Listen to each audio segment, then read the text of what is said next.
Good morning students.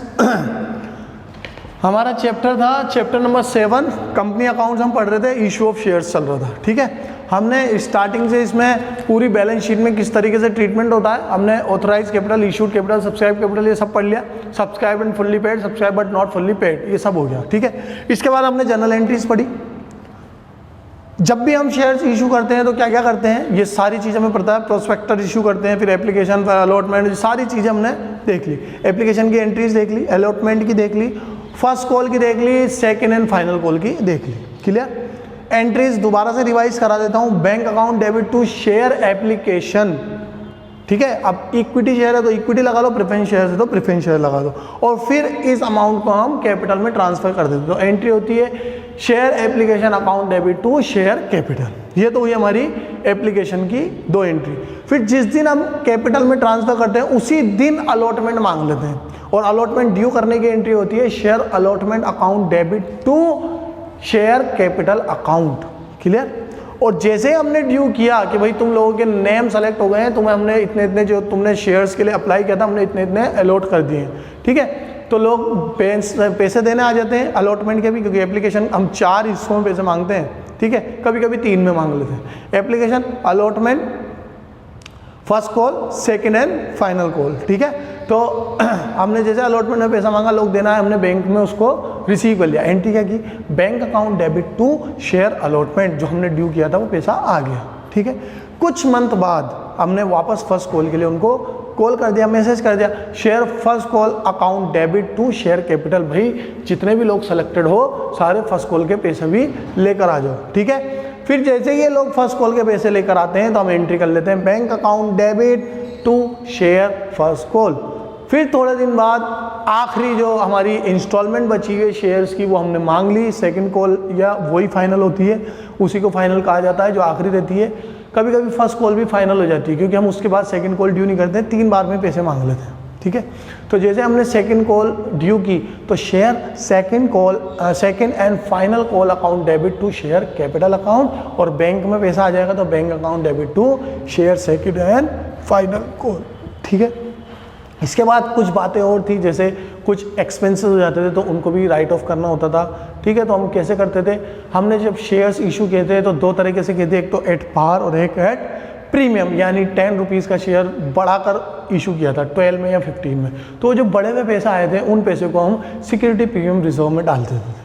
उस security premium reserve से ही हम हमारे एक्सपेंसेस को एडजस्ट करते थे। कई बार हम क्या करते थे कि बिल्डिंग्स वगैरह खरीद लेते थे, या प्रमोटर से हमारी कंपनी का प्रमोशन करा लेते थे, लेकिन जैसे ये लोग पैसे मांगते थे हम पैसे नहीं देकर इनको क्या दे देते थे, हम इनको शेयर्स दे देते थे। ठीक है, तो हम उसकी भी एंट्री कर लेते थे, यानी कि जैसे प्रमोटर्स ने हमने हमारे लिए काम किया तो एंट्री होती है इनकॉर्पोरेशन कॉस्ट या formation expenses account debit to cash, अगर कैश देते हैं उनको तो, या फिर टू बैंक, अगर बैंक से पेमेंट यानी कि चेक के थ्रू पेमेंट करते हैं तो। लेकिन हम दोनों ही नहीं करके इनको शेयर्स दे देते हैं तो हम क्या लिख देते हैं, इनकॉर्पोरेशन कॉस्ट या formation expenses account debit to share capital. Clear. इसी तरीके से इनको शेयर्स जब हम देते हैं तो बिल्डिंग्स वालों को भी दे देते हैं। कई बार हमने बिल्डिंग्स खरीदी थी, हमने पढ़ा था बिल्डिंग्स खरीदी 50 लाख की, तो हमने एंट्री की sundry assets account debit to vendor गिवर था, उसको क्रेडिट कर दिया, एसेट्स हमारे पास आ गया।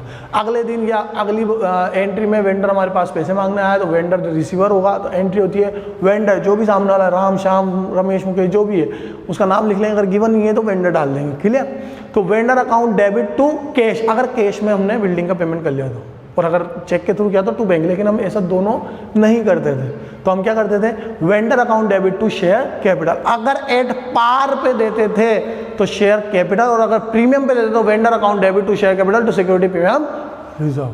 क्लियर। इसके बाद हमने पढ़ा था कि कॉल्स इन एरियर और कॉल्स इन एडवांस क्या होता है, ये भी हम जान चुके हैं। ठीक है, कॉल्स इन एरियर वो होता है जब कॉल्स की जाती है, ड्यू की जाती है और पैसा नहीं आ पाता है किसी पर्टिकुलर शेयर होल्डर्स की तरफ से, तो वो कॉल्स उनकी एरियर में रहती है। ठीक है, कॉल्स इन एडवांस वो होती है जब कोई शेयर होल्डर्स किसी इनकन्वीनियंस से बचने के लिए, जैसे वो लोग बाहर उनका टूर लगा रहता है या वो टाइम पर देना भूल जाते हैं, पेनल्टी वगैरह लग जाती है, तो इस वजह से वो क्या करते हैं, अलॉटमेंट के साथ ही फर्स्ट और सेकंड कॉल भी पे कर देते हैं। क्लियर। तो हमने दोनों पढ़ लिया था।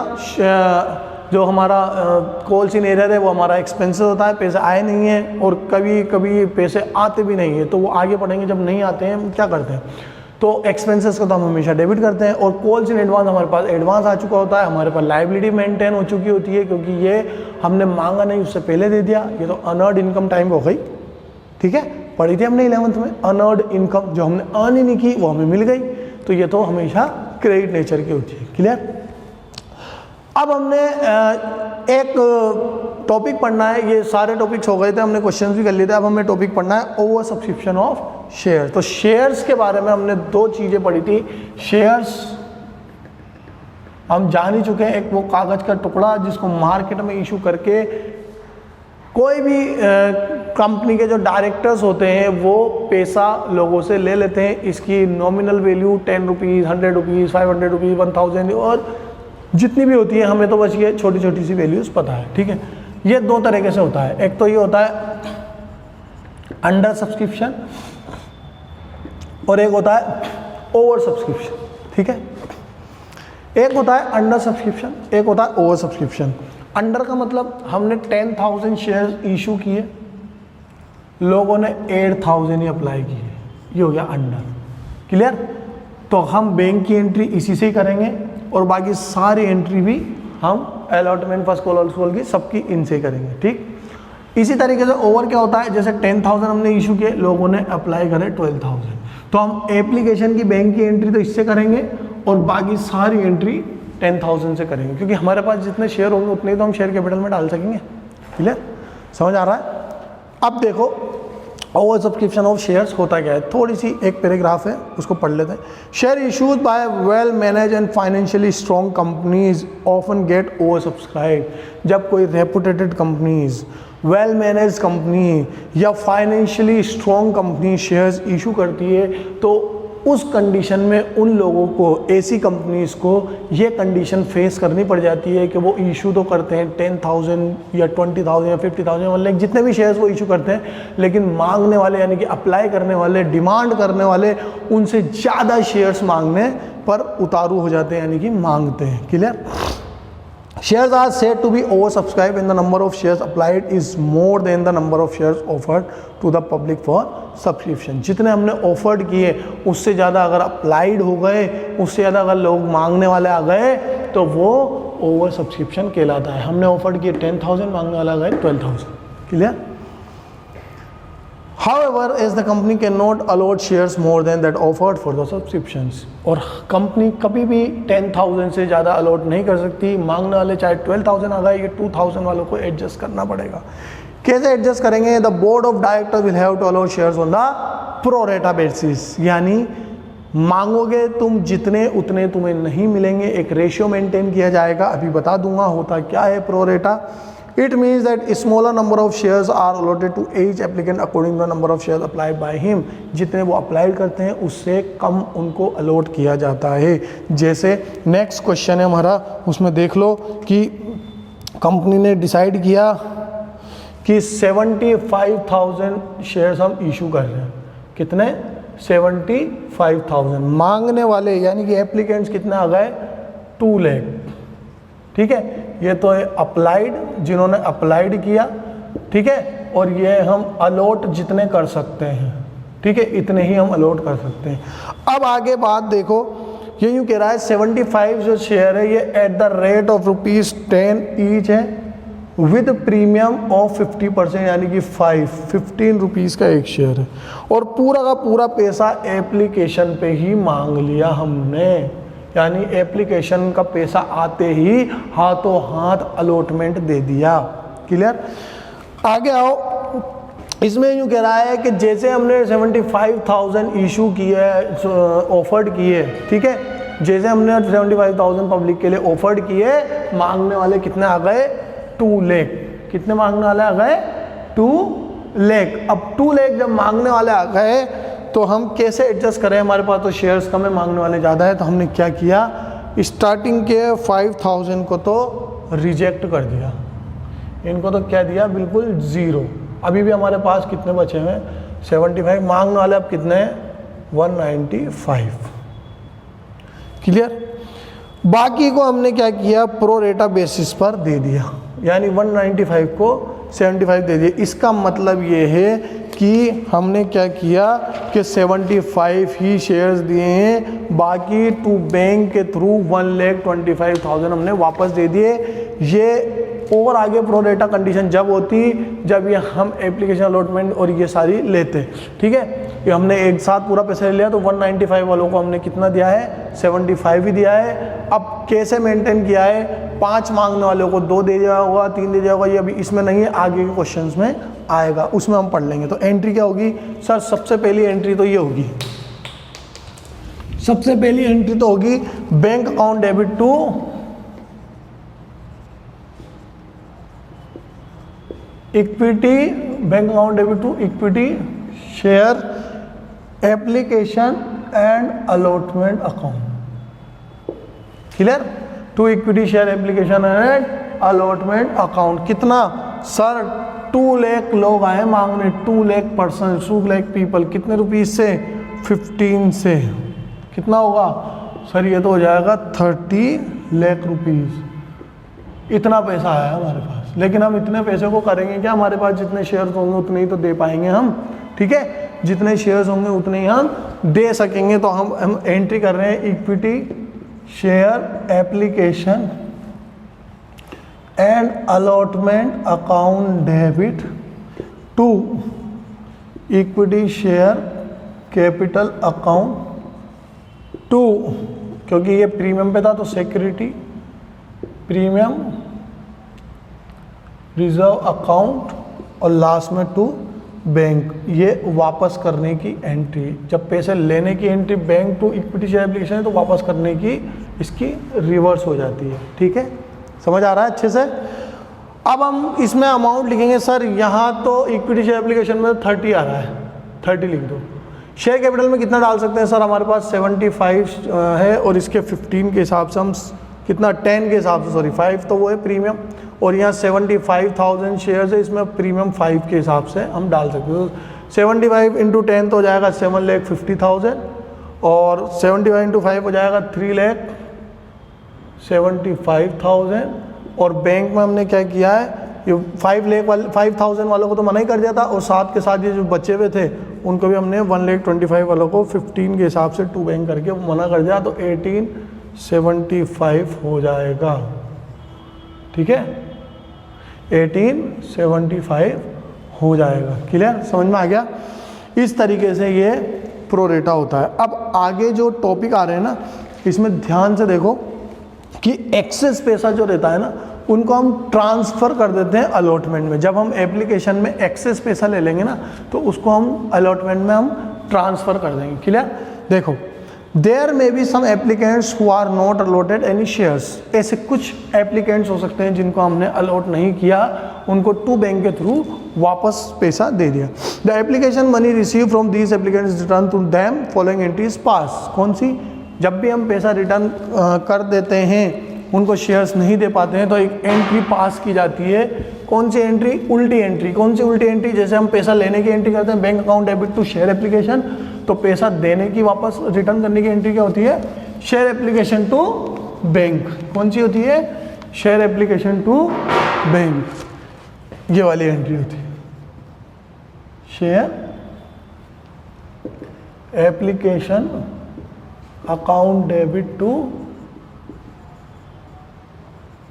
बैंक अकाउंट, ये रिटर्न की एंट्री होती है। क्लियर, जब हम रिटर्न कर देते हैं तो ये वाली एंट्री हम करते हैं। क्लियर, इसके बाद ये कह रहा है when some applicants are allotted smaller number of share the excess amount received on application is utilised towards the amount due on allotment. जैसे ये यूँ कह रहा है, कभी कभी कोई बंदे यानी शेयर होल्डर्स जब स्मॉलर नंबर ऑफ शेयर्स उनको अलॉट किए जाते हैं, जैसे उन्होंने मांगे थे 5 लेकिन हमने अलॉट किए सिर्फ 3, तो ये जो 2 शेयर्स एक्सेस निकल रहे हैं ना, इसके हमने एप्लीकेशन के तो इनसे पैसे ले ही लिए थे 5 रुपये के हिसाब से।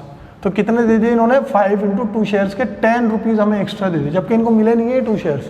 ठीक है, इनको मिले कितने, 3, इन्होंने मांगे थे 5। क्लियर, तो ये एक्स्ट्रा जो 2 के हैं इसके भी हमने पैसे ले रखे। अब वो यूँ कह रहे हैं भाई हमारे वो 2 शेयर्स के जो आपने ज़्यादा पैसे लिए वो तो दो, तो हमने कहा नहीं, इन पैसों को हम तुम्हारे अलॉटमेंट में एडजस्ट कर देंगे। तुम ये 3 शेयर्स का अभी तो तुमने एप्लीकेशन दिया है, एप्लीकेशन के बाद अलॉटमेंट भी तो दोगे, अलॉटमेंट में एडजस्ट कर देंगे। फर्स्ट कॉल भी होती है, सेकंड कॉल भी होती है, तो हम ये पैसा तुम्हारा 10 रुपीज़ कहाँ पर एडजस्ट कर देंगे, अलॉटमेंट में। जैसे तुमसे हम मांगेंगे 50 अलॉटमेंट में, तो तुम 40 देना, बस 10 एडजस्ट हो जाएगा। तो एडजस्ट की एंट्री क्या होती है, share application account debit to share allotment account. Clear. इसके बाद ये यूँ कह रहा है कि sometimes the excess application money exceeds even the money due on allotment. कभी कभी इतना पैसा ज़्यादा आ जाता है कि हम उनका अलॉटमेंट भी एडजस्ट कर देते हैं ना, तब भी पैसा बच जाता है। तो क्या करें, सर्च amount has to be return, तो फिर वापस कर दो बचा हुआ। ठीक है, जैसे हमने इससे 10 रुपीज़ ज़्यादा ले लिया, लेकिन अलॉटमेंट में सिर्फ 5 ही मांगना था इससे, तो 5 एडजस्ट करके 5 वापस कर दो। However, it can be retained by the company for its utilization toward future calls if the article so authorize। अगर कंपनी ने ये रूल्स एंड रेगुलेशन बना रखे हैं कि अगर बच गए, जैसे यहाँ अलॉटमेंट में हमने 5 ही मांगे थे, लेकिन हमने एप्लीकेशन में 10 ज़्यादा ले रखे, तो 5 ही एडजस्ट करके 5 वापस मत दो, फर्स्ट कॉल भी तो करोगे, इसमें एडजस्ट कर लेना, फिर भी बच जाए सेकंड कॉल भी तो करोगे, इसमें एडजस्ट करना, फिर अगर बच जाए तो आप कुछ भी थोड़ी लोगे, आप शेयर होल्डर से वापस दे देना। क्लियर। कहने का मतलब ये है, usually the prospectus contains a clause for this effect, if the amount is retain it must be transfer the calls in advance account by passing the following entry. जैसे हमने एप्लीकेशन का पैसा एक्सेस ले लिया, तो सबसे पहले तो एप्लीकेशन का पैसा तो हमने एप्लीकेशन में शेयर कैपिटल में डाल ही दिया। अब हम एक्सेस पैसे को किधर ट्रांसफर कर रहे हैं, टू शेयर अलॉटमेंट, जैसा कि हम समझ चुके हैं कि एंट्री ऐसे होती है। ठीक है, टू शेयर अलॉटमेंट में हमने ट्रांसफर कर दिया। लेकिन अगर अभी भी बच गया तो हम किधर ट्रांसफर कर देंगे, टू कॉल्स इन एडवांस। हम ऐसा मान लेंगे कि इन्होंने हमें एडवांस की कॉल भी दे दी। ठीक है, लेकिन बहुत इंपॉर्टेंट बात जो है वो नीचे बॉक्स बनाकर बुक के अंदर दे रखा है, पेज नंबर 7.40 के अंदर क्या दे रखा है, ध्यान से देखें। Treatment of surplus application money in case of pro rata. Pro rata के केस में अगर तुम्हारे पास एक्सेस एप्लीकेशन का पैसा आ जाए तो तुम क्या करोगे सर। अगर क्वेश्चन साइलेंट है about the treatment of surplus application money, के एप्लीकेशन मनी का क्या करना है, क्वेश्चन साइलेंट है, क्वेश्चन ने कुछ बताया नहीं है, बताया ही नहीं उन्होंने कि क्या करना है, एडजस्ट करना है, तो state the surplus application be adjusted only on allotment, या फिर ये बता दे कि सिर्फ अलॉटमेंट में एडजस्ट करना है तो साइलेंट रहे, या फिर ये बता दे सिर्फ अलॉटमेंट में एडजस्ट करना है। तो हम हमेशा क्या करते हैं, एप्लीकेशन मनी को सिर्फ अलॉटमेंट में यूज़ करते हैं और बैलेंस अगर बचता है वो वापस कर देते हैं। यानी अगर क्वेश्चन में कुछ गिवन नहीं है कि एप्लीकेशन का पैसा ज़्यादा आ जाए तो क्या करोगे, ठीक है, या फिर सिर्फ ये दे रखा है कि एप्लीकेशन का पैसा ज़्यादा आ जाए तो अलॉटमेंट में एडजस्ट कर लेना, तो हम जब गिवन नहीं होगा तब भी और जब गिवन होगा तब भी दोनों टाइम हम क्या करेंगे, अलॉटमेंट में एडजस्ट कर लेंगे, और फिर अगर और पैसा बचेगा तो वापस रिटर्न कर देंगे। सेकंड पॉइंट ये कह रहा है, if the question specifically state that surplus application money will be adjusted towards allotment and calls. अगर क्वेश्चन कह दे कि एक्सेस पैसे को अलॉटमेंट के साथ साथ कॉल्स में भी तुम्हें ट्रांसफर करना है, कॉल्स में भी तुम्हें एडजस्ट करना है, तो surplus application money is transfer to the allotment and calls in advance account, इस तरीके से ये वाली एंट्री हो जाएगी। और अगर फिर भी बच जाए, सारी कॉल्स लेने के बाद भी बच जाए तो फिर दे देना। समझ में आ गया दोनों केस। एक केस में तो ये है कि क्वेश्चन ने कुछ नहीं कहा कि एक्सेस पैसे का करना क्या है, तब भी हम अलॉटमेंट में ट्रांसफर करेंगे। उसी के अंदर दूसरी बात वो यूँ कह रहा है कि क्वेश्चन ने ये कह दिया कि सिर्फ अलॉटमेंट में ट्रांसफर करना, तो सिर्फ अलॉटमेंट में ट्रांसफर करेंगे, बाकी पैसा बचेगा वो रिटर्न कर देंगे। लेकिन नेक्स्ट केस में वो बोल रहा है हमसे कि जितना भी पैसा एक्सेस में तुम ले लो, जैसे यहाँ एक्सेस में हमने 10 रुपीज़ ले लिया था, ठीक है, 5 शेयर्स मांगने वाले थे, 3 देते, 2 शेयर्स के ज़्यादा ले रहे, जितना भी तुम ले लो इसको अलॉटमेंट और कॉल सब में एडजस्ट करना, फिर बचे तो देना, तो हम अलॉटमेंट और कॉल्स दोनों में एडजस्ट करके फिर दे देंगे। क्लियर, समझ में आ गया। अब अगर समझ आ गया तो अब आता है हमारा नेक्स्ट क्वेश्चन, जो हमें और अच्छे से इस टॉपिक को समझा देगा। देखना ध्यान से, क्वेश्चन सब अपनी अपनी बुक में देखें और ध्यान से उस क्वेश्चन को पढ़ें जो इसके बाद है पेज नंबर 7.41 पर, ठीक है। X limited invited applicants for 20,000, यानी कोई एक एक्स लिमिटेड कोई एक फर्म है जिसने 20,000 शेयर्स क्या किए हैं, ऑफर्ड किए हैं पब्लिक में, कि हम 20,000 शेयर्स को ऑफर्ड करते हैं, 20,000 शेयर्स को हम पब्लिक में निकालते हैं, ठीक है। तो कितने, ये 20,000, इतने ही ये अलॉट कर सकते हैं जितने ऑफर्ड किए हैं, ठीक है। और मांगने वाले कितने आ गए, 30, यानी कि अप्लाइड कितने हो गए, 30,000।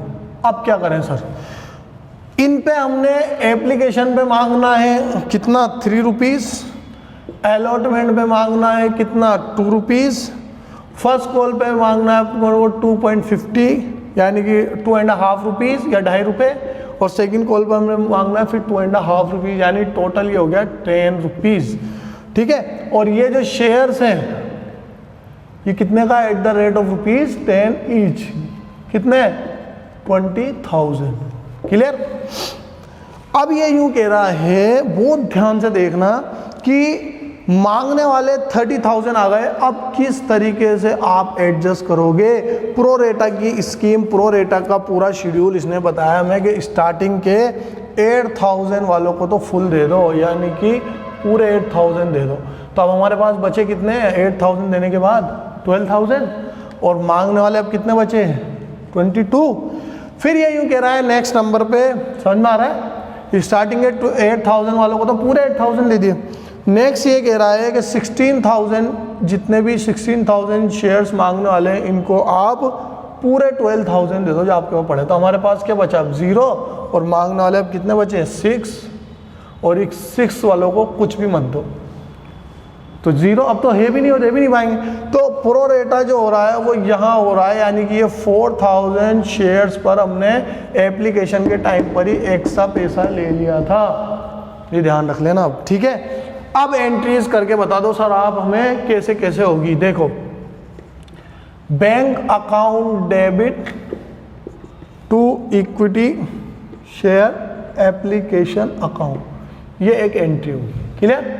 कितने से होगी सर, ये 30,000 शेयर से होगी, क्योंकि पब्लिक जितनी मांगती है उससे करते हैं, इनटू एप्लीकेशन का अमाउंट 3, तो ये हो जाएगी 90,000, ये हो जाएगा 90,000, क्लियर। ये तो ये हमारी पहली एंट्री। दूसरी एंट्री जिसमें हम पैसा एक्सेस जो आया है उसको ट्रांसफर करेंगे, कितना शेयर कैपिटल में डाल सकते हैं, डाल तो सिर्फ 20,000 ही सकते हैं। तो एंट्री देखो, शेयर एप्लीकेशन, यहाँ पर इक्विटी नहीं लगाएंगे क्योंकि यहाँ पर गिवन नहीं है कि ये इक्विटी है या क्या है। तो share application account debit to share capital, जितना तुम्हारे पास है उतना तुम ट्रांसफ़र कर सकते हो, टू शेयर कैपिटल, टू जितना एक्सेस आ गया उस एक्सेस को भी तुम अलॉटमेंट में ट्रांसफ़र कर सकते हो, ठीक है। और टू बैंक, जिनको आपने नहीं दिया उनको टू बैंक के थ्रू वापस कर दो, ठीक है, कर देंगे। कैसे करेंगे, शेयर कैपिटल में कितना डालेंगे सर, हमारे पास 20,000 ही शेयर है टोटल, चाहे मांगने वाले 30 आए लेकिन हमारे पास है जितने ही तो डाल सकते हैं, कितने, 3 के हिसाब से, यानी कि 60,000, 3 रुपीज़ पर शेयर हमने एप्लीकेशन में मांगा था, क्लियर। उसके बाद शेयर अलॉटमेंट में कितना एक्स्ट्रा सर, 4,000 का डिफरेंस आया था, वो भी 3 के हिसाब से, यानी कि हमने 12,000 एक्स्ट्रा ले रखे हैं, ये एक्स्ट्रा हमने अलॉटमेंट में एडजस्ट कर दिए। 6,000 वालों को हमने कुछ भी नहीं दिया, तो 3 के हिसाब से इनको 2 बैंक करके 18,000 वापस से कर दो। टोटल थे 90, शेयर कैपिटल में आ गए 60, 12,000 शेयर अलॉटमेंट में एडजस्ट, 18,000 बैंक के थ्रू वापस, ये हो गया हमारा सारा एडजस्टमेंट। अब जैसे ही हम शेयर अलॉटमेंट ड्यू करेंगे, यानी कि इनसे कहेंगे लाओ भाई शेयर अलॉटमेंट के पैसे, तो share allotment account debit to share capital account, यही तो करेंगे। और शेयर्स कितने से ड्यू करेंगे, 20,000 से। अलॉटमेंट का अमाउंट कितना है, 2 रुपीज़, यानी हम मांगेंगे सर 40,000 ये लेकर आ जाओ, 40,000 लेकर आ जाओ अलॉटमेंट के। हमने इस तरीके से सेलेक्ट कर लिया पूरा प्रोरेटा, तो लोग जैसे ही पैसे लेकर आएंगे हम क्या करेंगे, बैंक की एंट्री कर देंगे, bank account debit to share allotment account. कितना पैसा आएगा हमारे पास? सर हमारे पास आएगा 28,000 रुपीज़। क्यों आएगा 28,000 रुपीज़? क्योंकि 40,000 में से माइनस कर देंगे 12,000 को। क्यों कर देंगे 12,000 को? ये 12,000 यहाँ पर हमने एडजस्ट पहले से ही कर दिया है, ठीक है। एप्लीकेशन के टाइम पर हमने एक्सेस पैसा लिया था, उसको हमने पहले से ही एडजस्ट कर दिया था अलॉटमेंट में, इसलिए इसको लेस करके लिखेंगे। क्योंकि ये पैसा हम ऑलरेडी रिसीव कर चुके हैं, तो अब पूरा 40 हमारे पास नहीं आएगा। क्लियर है? आगे आ जाओ। आगे ये बोल रहा है कि अब फर्स्ट कॉल और सेकंड कॉल ड्यू करो। तो फर्स्ट कॉल की एंट्री भाई share first call account debit to share capital, वही 20,000 से 2.5 रुपीज़, तो 50,000 बैंक में भी वही पूरा आएंगे 50, और फाइनल भी वही सेम टू सेम होगा। बट डिफरेंस और कहाँ पर हुआ, इस एंट्री में और एक ये वाली एंट्री में, ये हमें समझना था। समझ आ गया? ठीक है, इस तरीके से ये प्रोरेटा होता है और प्रोरेटा की सारी बातें होती हैं, प्रोरेटा के सारे एडजस्टमेंट होते हैं। ठीक है, अब अगर हम और आगे देखें तो आगे बढ़ते बढ़ते इसमें बहुत सारी कंडीशंस बता रखी हैं, क्वेश्चंस दे रखे हैं। ठीक है, जैसे एक टॉपिक और दे रखा है इसमें, opening of joint application and allotment account. तो इसको एक छोटा सा रीड करेंगे। वो क्या है? Nowadays it is becoming a common practice to open only one account for application allotment instead of 2 separate account. आज के टाइम पर ऐसा हो गया है कि एप्लीकेशन अलॉटमेंट दोनों एक साथ खोल लिए जाते हैं, सेपरेट सेपरेट खोलने की जगह। ठीक है, in such a case joint account named application allotment account is open and all entries relating to application allotment are made in this account। और सारी एंट्रीज इसमें लिख ली जाती हैं। When a joint account is maintained, the journal entries are recorded in the following manner। जब भी joint account maintain किया जाता है तो journal entry इस तरीके से होगी। कैसे? सबसे पहले हम एप्लीकेशन का मनी रिसीव करेंगे तो एंट्री करेंगे bank account debit to share application and share allotment. ठीक है, जब भी हम एप्लीकेशन का पैसा रिसीव करेंगे तो दोनों को एक साथ लिख लेंगे, bank account debit to share application and share allotment account. ठीक है, जितने भी नंबर ऑफ शेयर्स अप्लाइड किए हैं और जितने भी एप्लीकेशन का मनी हमने मांगा उनको मल्टीप्लाई कर देंगे, वो अमाउंट आ जाएगा इस तरीके से। यहाँ पर हमने सिर्फ शेयर एप्लीकेशन लिखा था, अब लिखेंगे bank account debit to share application and allotment account, क्योंकि जॉइंट अकाउंट हम खोल रहे हैं। ठीक, इसके बाद आएगा on transfer of application money and allotment amount due. जब हम एप्लीकेशन मनी को ट्रांसफ़र करते हैं शेयर कैपिटल में और अलॉटमेंट भी ड्यू कर लेते हैं एक साथ हो रहा है। एप्लीकेशन का पैसा भी शेयर कैपिटल में जा रहा है और अलॉटमेंट का भी एक ही साथ उसी टाइम पे ड्यू कर रहे हैं। तो share application allotment account debit to share capital, number of share allotted into application money per share plus allotment amount per share, इनको प्लस कर लेंगे। ठीक है, और अगर रिफ़ंड करना हो, कुछ एप्लीकेशन का रिजेक्शन हो गया हो तो रिफ़ंड की एंट्री उल्टी हो जाएगी। जैसे ये पैसा लेने की एंट्री, रिटर्न की एंट्री उल्टी।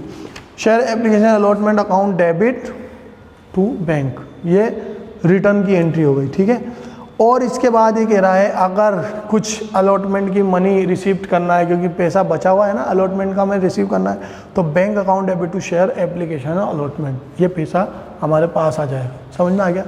देखो, इसके बाद जो हमारा टॉपिक होगा वो होगा फोर फीचर। ठीक है, फोर फीचर होता क्या है? सबसे पहले तो आप लोगों को वो जो हमारी एंट्रीज है, application, allotment, first call, final call, ये पढ़ना बहुत ज़रूरी है, ये समझ में आना बहुत ज़रूरी है। जिसको भी अभी भी प्रॉब्लम हो रही है वो ध्यान से वीडियोस को देखें दोबारा से, और उसको पूरी तरीके से क्वेरीज को ख़त्म करने की कोशिश करें, प्रॉब्लम्स को क्लियर करने की कोशिश करें। ठीक है, और जब हमारी ऑफलाइन क्लासेस चलेंगी तब हम क्लियर करेंगे। हमारा ऑफलाइन क्लासेस बीच में वीक में 2-3 दिन का पीरियड आया है तो हम उसमें पढ़ेंगे। ठीक है, जब भी हमारी क्लास लगेगी वीक में, ठीक है, तो जितनी भी एंट्रीज है वो क्लियर करो, क्योंकि फोर फीचर में क्या होता है वो सारी एंट्रीज फिर वापस से आती है, और फोर फीचर में कई सारी एंट्रीज हमें वो जब तक नहीं आएंगी, फोर फीचर की एंट्रीज भी समझ में नहीं आएंगी, क्योंकि उसमें जो चीज़ें क्रेडिट हुआ करती थी फोर फीचर में जो चीज़ें उसमें डेबिट हुआ करती थी फोर फीचर में क्रेडिट होती है, और उसमें जो क्रेडिट हुआ करती थी फोर फीचर में डेबिट होती है, अपोजिट हो जाता है पूरा। ठीक है, और फोर फीचर का मतलब होता है शेयर्स को कैप्चर कर लेना। क्यों कैप्चर करते हैं, क्या वजह आ जाती है कि लोगों के हमने शेयर्स लोगों को दे दिए, पैसे भी ले लिए और फिर वापस हम उनके शेयर को लीगल भी नहीं कर रहे हैं। ये सारे रीज़न हम जानेंगे हमारी नेक्स्ट वीडियो में। जब तक आप लोगों को करना क्या है, जितना भी अभी तक हमने पढ़ा है इन सबको अच्छे से पढ़ लेना। Calls in area, calls in advance बहुत अच्छे से ध्यान से, ओवर सब्सक्रिप्शन और सिक्योरिटी प्रीमियम, ये सारी चीज़ तुम्हें आनी चाहिए, ठीक है। 4 फीचर ऑफ शेयर्स में भी यही होगा कि एट पार का भी 4 फीचर होता है और प्रीमियम का भी, और ये सारी चीज़ें क्या होती है डिटेल में अपन नेक्स्ट वीडियो में पढ़ेंगे, ठीक है।